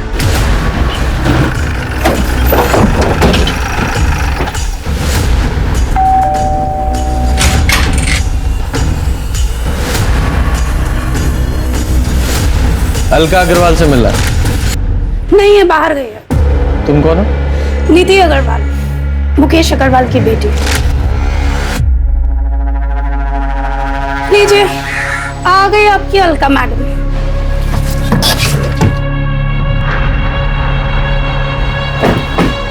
आइए, आप ही का इंतजार था। देखिए ना, आपसे मिलने कौन आया। क्या पता भगवान की इच्छा रही तो आज आपको साथ में ले जाओ। नीति, अपने कमरे में जाओ। हाँ, वैसे भी तुम्हारी शक्ल देखने से तो अच्छा है कि मैं अपने रूम में ही बैठूं।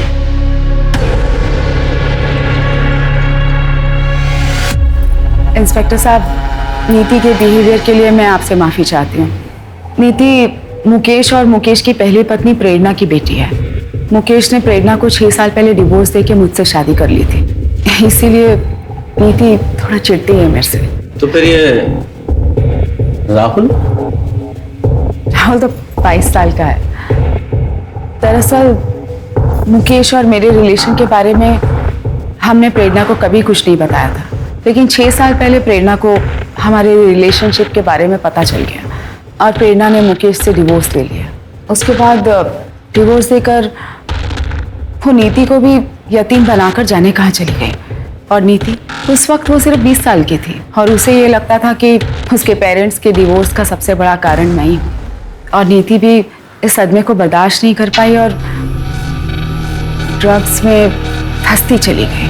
मुकेश की पहली पत्नी प्रेरणा वो कहाँ है? उसके बारे में मुझे कुछ नहीं पता। हाँ, इतना कह सकती हूँ कि जब तक मुकेश जिंदा थे वो हर महीने प्रेरणा को कुछ पैसे भेजा करते थे। तो मुकेश का अफेयर तो उसकी कंपनी की अकाउंटेंट साक्षी के साथ भी था, उसका भी ख्याल रखते थे वो।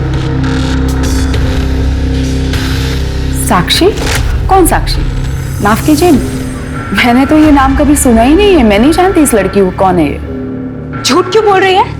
सबको पता है कि मेरा बाप कितना घटिया और कितना गिरा हुआ इंसान। निधि, तू चुप कर। सर, मेरे बाप ने पहले इस कमीनी के लिए मेरी माँ को छोड़ा और फिर तीसरा अफेयर चलाया साक्षी के साथ, और जैसे ही इसको पता चला इसने। खबरदार जो मुझसे झूठ खाता। सब समझ में आ रहा है मुझे। कौन है ये साक्षी? उसी की वजह से आजकल संडे को भी आपको ऑफिस में काम आ जाता है। ऑफिस में वर्कलोड है तो काम करूंगा ना। झूठ मत बोलिए मुझसे। यही एक्सक्यूजेस तुम प्रेरणा को दिया करते थे मेरे लिए। आज वही झूठ आप साक्षी के लिए मुझे बोल रहे हो। आप साक्षी, ऐसा कुछ भी नहीं हुआ था।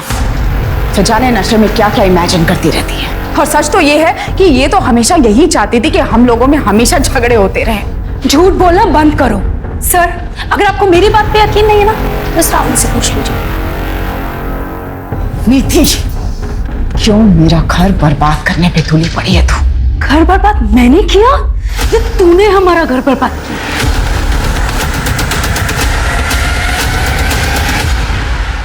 सर, मानना पड़ेगा, बड़ी अजीब फैमिली है।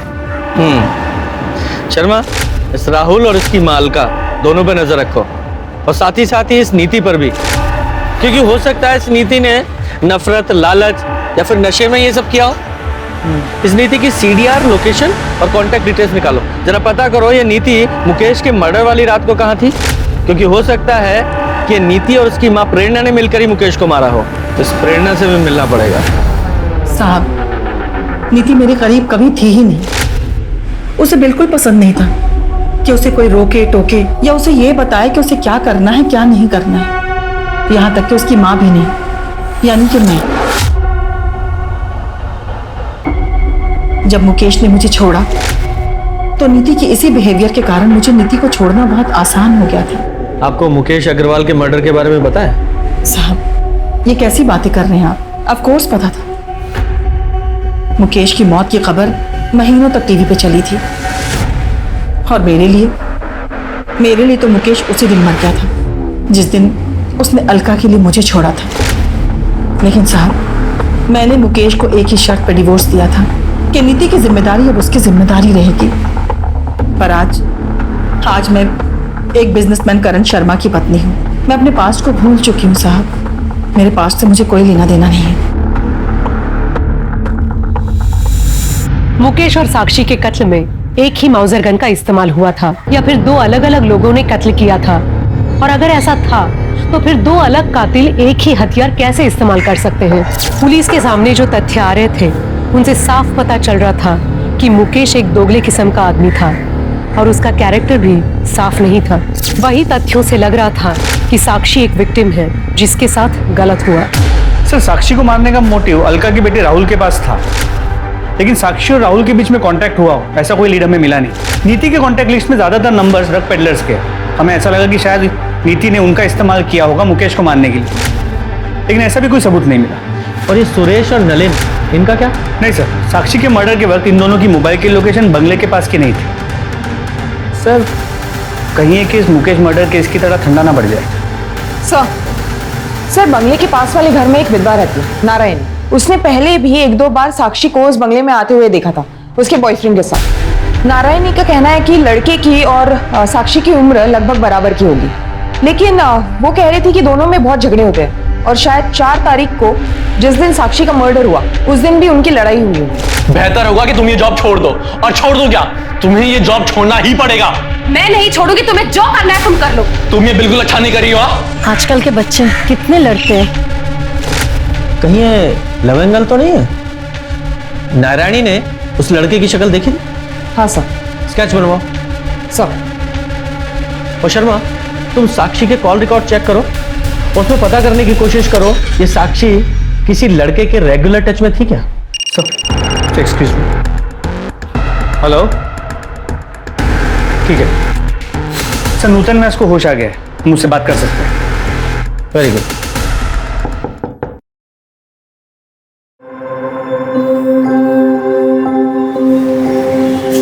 नमस्ते सर, आप लोग? साक्षी कहाँ है? साक्षी ने हमें यहाँ भेजा है। उसने कहा है कि आप घर चलिए, मैं आती हूँ, तब तक आपसे बातें करते हैं। साक्षी के बारे में कुछ बताइए ना। साक्षी तो लगता ही नहीं मेरी बेटी है। उसने माँ की तरह मेरा ख्याल रखा।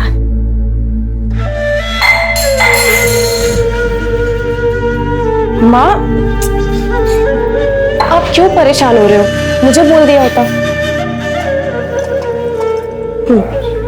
ऐसा लगता है मैंने नहीं, उसने मेरी परवरिश की। उसने मुझे कभी अकेला नहीं छोड़ा। उसके रहते मुझे अपने स्वर्गवास पति की कभी याद नहीं आई। बहुत ही खुश मिजाज, जिंदा दिल और हंसमुख है मेरी बेटी। लेकिन उन दोनों कमीनों ने मेरी बेटी की जिंदगी बर्बाद कर दी। किन्होंने?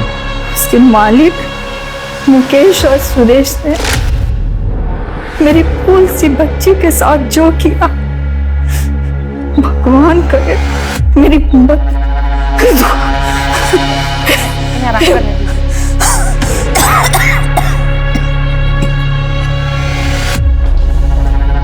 शर्मा, इस सुरेश को अरेस्ट करने की तैयारी करो। बोल, साक्षी को क्यों मारा? नहीं मारा मैंने साक्षी को।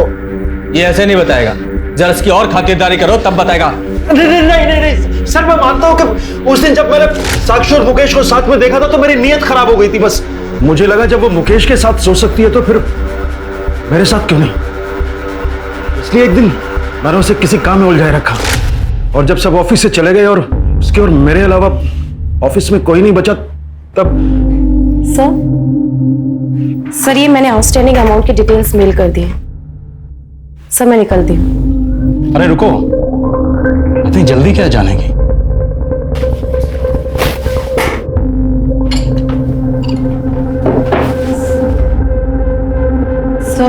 सर मैं ड्रिंक नहीं करती।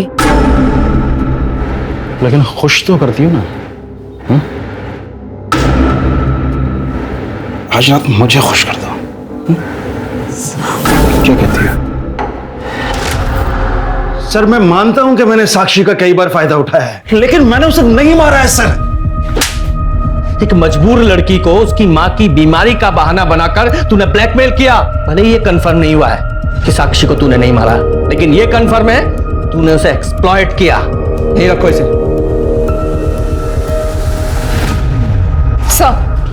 सर नारायणी के हिसाब से यही वो लड़का है जो साक्षी के साथ उस बंगले में आता था।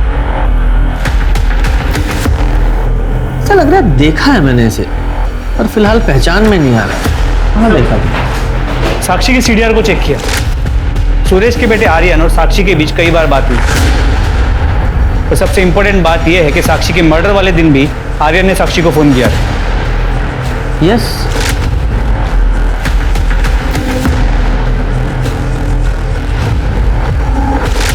ये आर्यन है शर्मा, ये देखो इसका हेयर स्टाइल।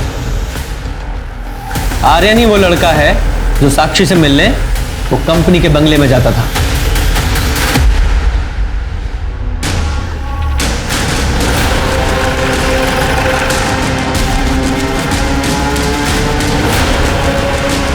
एक सेकेंड, पापा ऑफिस में नहीं है और ना ही नलिन अंकल। तेरे पापा तो ऑलरेडी हमारे मेहमान हैं, और अच्छा है नलिन में यहाँ नहीं है, क्योंकि तेरे से सवाल करते तो खामा-खा अड़ंगा लगाता। क्या? मुझसे सवाल? क्यों? केबिन में बात करें? केबिन में क्यों? यहीं कीजिए, सबके सामने। ठीक है, अगर तुझे प्रॉब्लम नहीं है तो यही पूछ लेते हैं। साक्षी को तू कितनी अच्छी तरह से जानता था? साक्षी मैं नहीं जानता था। झूठ बोलता है। इस कंपनी में एम्प्लॉय थी वो और बोलता है नहीं जानता। हाँ मतलब मैं उसे एम्प्लॉय की तरह जानता हूं, बट पर्सनली नहीं। तो फिर कंपनी के बंगले में उससे क्यों मिलने जाता था? एक सेकेंड, क्या बोले जा रहे हैं आप? कुछ ही मत बोलिए आप। कुछ भी नहीं बोल रहा हूं। आई विटनेस है हमारे पास जिसने तुझे और साक्षी को उस बंगले में कई बार देखा था। 4 मार्च को जिस दिन साक्षी का मर्डर हुआ, तेरे फोन की लोकेशन उसी बंगले के पास की है। बोल क्यों मारा साक्षी को? क्यों मारा? बताओ वरना यही हड्डियां तोड़ूंगा मैं तेरी, वो भी सबके सामने। बोल। और क्या करता मैं सर? मैंने उस साक्षी को कितनी बार वार्न किया, उससे भीख तक मांगी कि वो मेरे पापा से नहीं मिले, पर वो मेरी एक नहीं सुनती थी। मेरी माँ उसकी वजह से कितना परेशान हो रही थी। नहीं, कहाँ था मतलब? ऑफिस में तो नहीं थे। सारे दिन ऑफिस में रहता हूँ क्या? बाहर मीटिंग्स भी होती हैं। हाँ, ऑफिस में साक्षी के साथ मीटिंग के लिए जगह नहीं मिलती तो बाहर मीटिंग करते हो। हाँ, बोलो वरना क्या? अरे बात तो पूरी करके जाओ, वरना क्या? ये हमारी घर की हर रोज की कहानी हो गई थी सर, तो हमने सोचा कि हम इस झगड़े को सुलझा देते हैं। तो हमने साक्षी को कंपनी के बंगलों में बात करने के लिए बुलाया। लेकिन मेरी इसमें कोई गलती नहीं है, तुम्हें अपने पापा से बात करनी चाहिए। मैं बेवकूफ नहीं हूं। ये घटिया काम करके तुम अमीर बनना चाहती हो ना? मैं तुम्हें मेरी फैमिली बर्बाद नहीं करने दूंगा। बेहतर होगा कि तुम ये जॉब छोड़ दो। और छोड़ दो क्या, तुम्हें ये जॉब छोड़ना ही पड़ेगा। मैं नहीं छोड़ूंगी, तुम्हें जो करना है तुम कर लो। तुम ये बिल्कुल अच्छा नहीं कर रही हो। लेकिन मेरे लिए यही अच्छा है। मैं तुम्हें तुम्हारी माँ की इलाज के लिए पैसे दे दूंगा, लेकिन तुम बस मेरे पापा का पीछा छोड़ दो बस।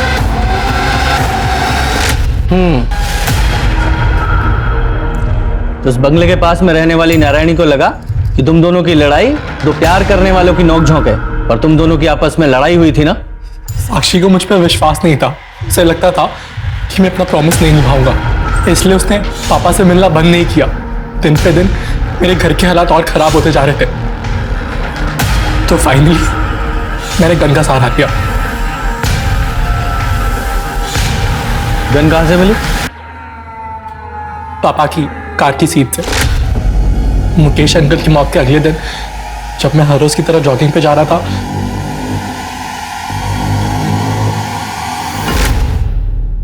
इसलिए पापा के डर से मैंने उस गन को सेफ जगह छुपा दिया। लेकिन सर स्ट्रेंजली पापा ने कभी उस बारे में जिक्र ही नहीं किया। कभी कभी तो मेरा मन करता था कि मेरे पापा को ही मार दूं मैं, लेकिन पापा को मार के मेरी माँ को विधवा बना के सर मेरी प्रॉब्लम सॉल्व नहीं होती। तो मैंने फाइनली सोचा कि मैं एक आखिरी बार साक्षी को मिलता हूँ, और हम फाइनली 4 मार्च को 6 बजे मिले। मैं अंदर नहीं जाऊंगी, तुम्हें जो बोलना है यही बोलो, और मैं इस जगह दोबारा नहीं आऊंगी। ठीक है, तो इसे मेरी फाइनल वार्निंग समझ ले और मेरे बाप से मिलना छोड़ दे। तो तू अपने बाप से क्यों नहीं बोलता कि वो मेरा इस्तेमाल करना छोड़ दे? मैं नहीं बोल सकती क्योंकि वो मेरी जरूरतें पूरी करता है और मैं उसकी। चुप हो जा, झूठ बोल रही है तूने फंसाया मेरे बाप को, पैसों की भूखी है तू। तो अपने बाप से जाकर पूछना, हो सकता है तेरी माँ को ऐसे ही फंसा के लेकर आया हो, जबरदस्ती शादी की हो, और तेरी माँ ने भी उसके साथ पैसों के लिए शादी की हो, है ना? सर मैं किसी गन के बारे में कुछ नहीं जानता हूँ, मेरे पास कोई गन नहीं है। झूठ मत बोल, तेरे बेटों को तेरी गन तेरी कार में से मिली थी, और फॉरेंसिक से ये साबित हो चुका है कि वो वही गन थी जिससे मुकेश को मारा गया था। अब झूठ मत बोल और सच बता। मैं सच बोल रहा हूँ सर, मुझे नहीं पता कि मेरी कार में गन कहां से आई। सर अगर आप मुझे मारना चाहते हैं तो मार दीजिए, लेकिन मैं सच कह रहा हूं, मुझे नहीं पता कि गन कहां से आई।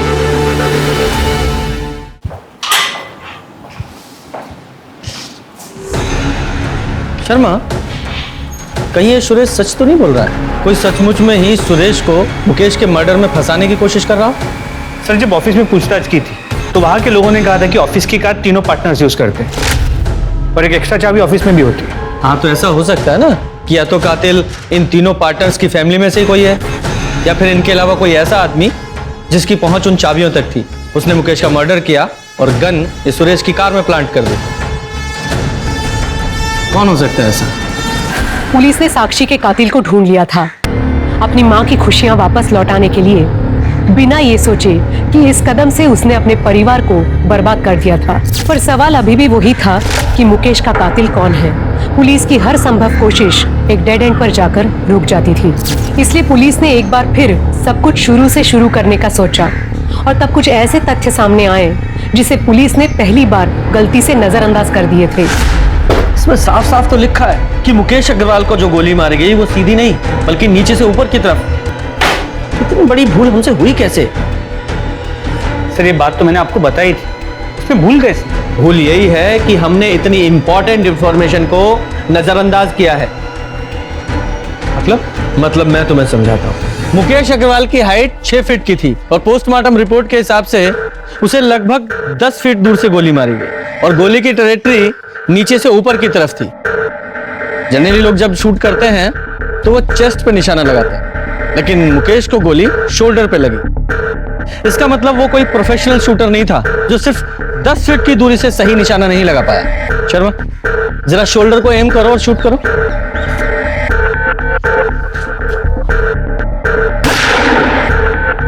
Very good.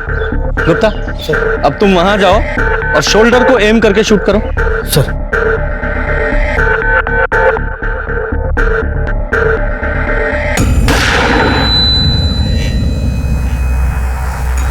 करेक्ट। शर्मा, जरा इधर आओ, ये देखो, ये वो टारगेट है जो तुम्हारी बुलेट से हिट हुआ। वो एकदम सीधी बॉडी के पार हुई है, और गुप्ता ने जो शोल्डर पे गोली शूट की उसकी ट्रेजेक्टरी नीचे से ऊपर की तरफ। मतलब जिसने भी शूट किया है उसकी हाइट मुकेश की हाइट से काफी कम थी। गुप्ता, तुम्हारी हाइट कितनी है? सर मेरे 5 फुट 8 इंच। शर्मा, हमारे सस्पेक्ट्स में से किसकी हाइट 5 फुट 8 इंच की है? जरा पता लगाओ। सर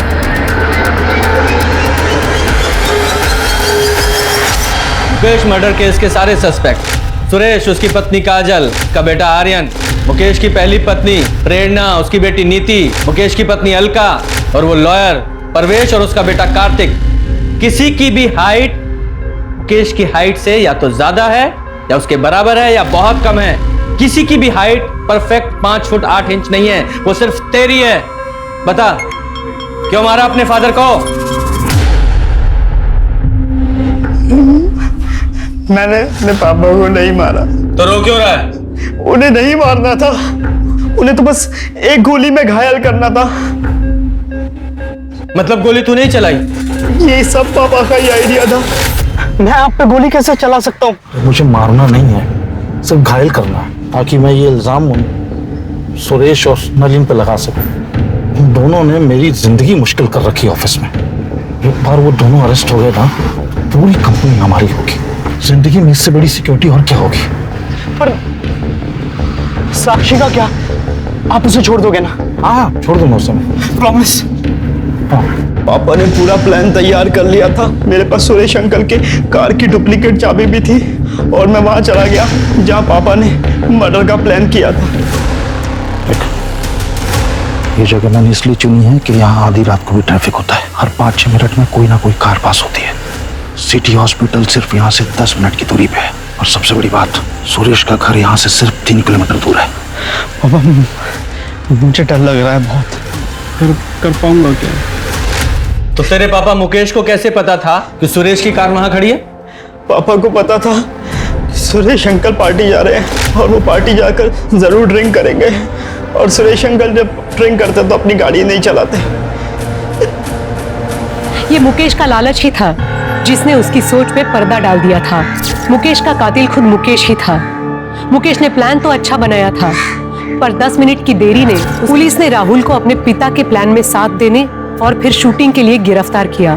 मुकेश के प्लान ने बहुत सारे लोगों की जिंदगियां बर्बाद कर दी। अगर पुलिस से इन्वेस्टिगेशन में चूक नहीं हुई होती तो ये केस शायद पहले ही सॉल्व हो जाता। लेकिन इस केस की नियति कुछ और थी। पुलिस को न सिर्फ दोनों कत्ल में माउजर गन का कनेक्शन मिला, बल्कि ये केस भी उसके अंजाम तक पहुंचा। लालच बुरी बला है, संतुष्ट जीवन ही सुखी जीवन का मूल मंत्र है। अब मैं सोनाली कुलकर्णी आपसे विदा लेती हूँ। कल फिर मिलेंगे क्राइम पेट्रोल सतर्क जस्टिस रीलोडेड के इस नए अध्याय के साथ। तब तक सुरक्षित रहें, सतर्क रहें और अपने परिवार का ख्याल रखें। देखते रहिए क्राइम पेट्रोल सतर्क। जय हिंद। इस तरह के और भी एपिसोड देखने के लिए हमारे चैनल को सब्सक्राइब करें और बेल आइकन दबाना ना भूलें।